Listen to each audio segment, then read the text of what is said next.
Hi, how's it going, guys?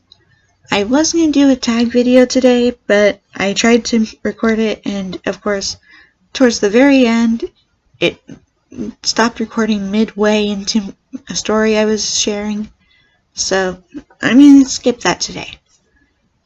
But, instead, I'm gonna do a living with story again, because I know I shared living with multiple sensory issues a week or so ago, and, I wrote down a bunch of other ones I could do because I have a whole slew of health problems, mental and physical, and I thought it might be interesting to share some of it with you. So, I'm thinking today I will talk about living with schizoaffective disorder. If you don't know what schizoaffective disorder is, my doctor basically explained it this way. It's when you have schizophrenic tendencies and you have a mood disorder. I have bipolar disorder, and I also have notable schizophrenic tendencies. So, I was diagnosed with schizoaffective disorder. The way it's hard to live with is mostly I need medication or I hallucinate. If I don't have it, I have mania and depression, sometimes both in one sitting, which is really annoying. My manic has led to me spending $80 on makeup once. I generally try to avoid shopping when I'm manic. I generally try to avoid doing a lot of things when I'm manic. But, well, you can only do so much. I get my schizoaffective from my father's side of the family. My father has it as well. Well, he has bipolar. But I think I'm the only one who has the schizophrenic tendencies. I do get hallucinations, as I said. If I don't take my meds, I do get them. For me, they're usually auditory. The difference between an auditory and the visual, obviously, is one you see and one you hear. I do get visual as well sometimes. I'll see people who aren't there, which is really awkward, so I make my dad go everywhere with me so I can ask him if someone is really there or not. I hear things. I don't hear like the voices that tell you to do bad things.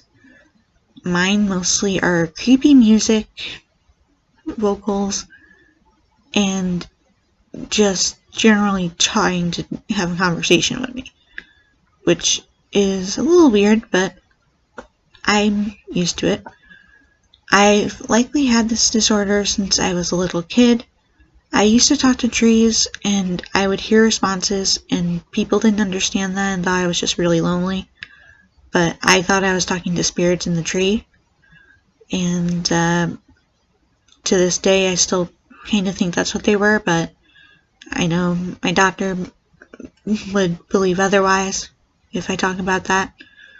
My father always believed in me though, and when we found out I was schizoaffective, it was kind of hard because I knew I was going to need even more meds. But I knew I needed the help because my hallucinations were getting really bad. I couldn't tell if something was real or not, whether it was a sound or a visual. And honestly, living with schizoaffective can be hard. If I miss my medication for one day, I not only go into a mild withdrawal, but I also start hallucinating. So if I run out of my meds, which stupidly I've run out of my meds today, which figures, I will hallucinate, and it is not always fun to do that. Sometimes it's pleasant, sometimes it's just the conversations, as I told you. But when I hear that creepy music, I'm talking the kind of music you hear in a horror movie before the heroine is about to get killed. or the hero or anyone is about to get killed is the point. And it's just really disturbing when I hear that. And I've had medication that caused it. I don't know if it was actually the medication anymore, but my hallucinations were so much worse when I was on this one new medication that was out for my depression. And immediately I had to get off it because within days I was hallucinating nonstop, and my body couldn't take it. And I was literally curling up in a ball, crying constantly. And living with mental health issues is never easy, guys. It's something they can't really cure, but they can calm the symptoms. They don't really have any magical cure-all that you'll just never have the issue again. And what's worse is your body does get used to certain medications, and also just certain medications won't work for you, which is why there are so many psychiatric medications out there. But it's a lot of trial and error. Sometimes the errors have some major side effects and consequences. I was once put on Topamax to control my mania, and all it did was give me severe memory loss. And that was not a good day when that started, and it was not a good month in general because my memory was already pretty bad.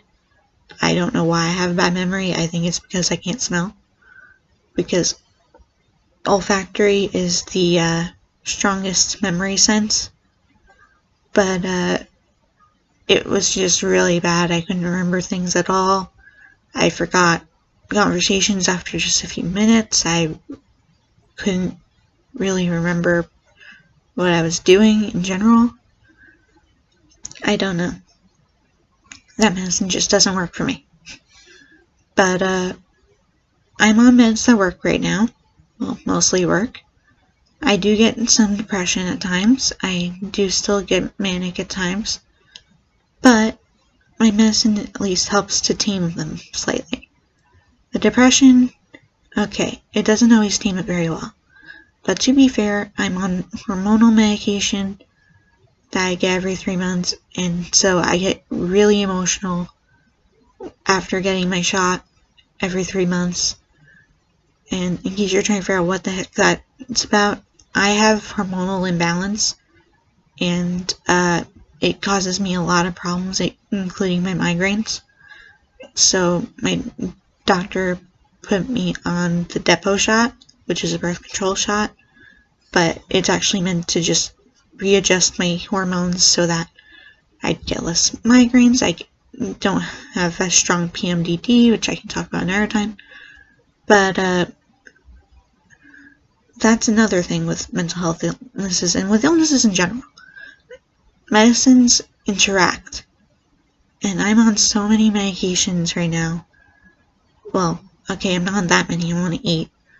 But they still all interact in different ways. I'm on one medication for the side effect of it helping to help fix your appetite. I'm also on one to lower my heart rate so that I can get normal blood pressure.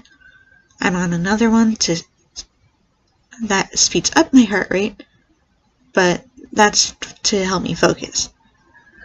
Yes, I have ADD. When I needed medication to help me focus, they gave me a stimulant.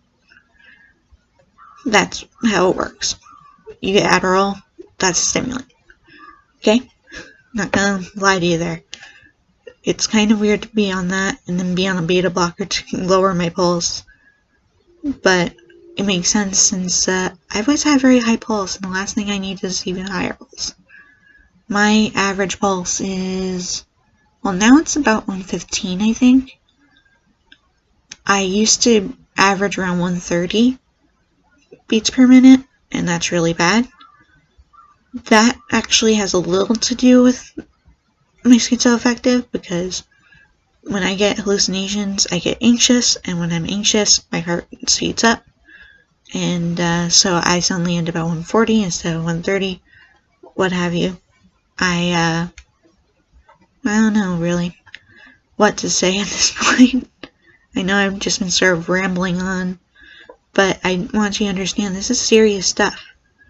Medication is serious. You need to take it diligently. Hallucinations can be really confusing. They're not always the kind that will tell you to kill people or things like that that people think of. Sometimes it's something as simple as, oh look, there's a person over there who's not actually over there. Or, hey, I hear music in my head. It's just that simple. And bipolar is not the easiest thing to deal with either, because you have the highs and you have the lows. I hallucinate more when I have the highs, I think, but my lows can be pretty bad, and you just gotta work with what you have. So I work with my meds, I work with my doctor to figure out meds that will help me, and that's what living with schizoaffective is like. You get treated for multiple mental illnesses, and you try to fight through it. Anyway, thank you guys so much for staying until the end. If you're hearing this, obviously you're at the end. I'd love to hear from you guys if you have schizoaffective disorder, or if you have any mental health disorder, or you just want to know more about these disorders. Give me a comment down below. I would love to hear from you. Take care, guys.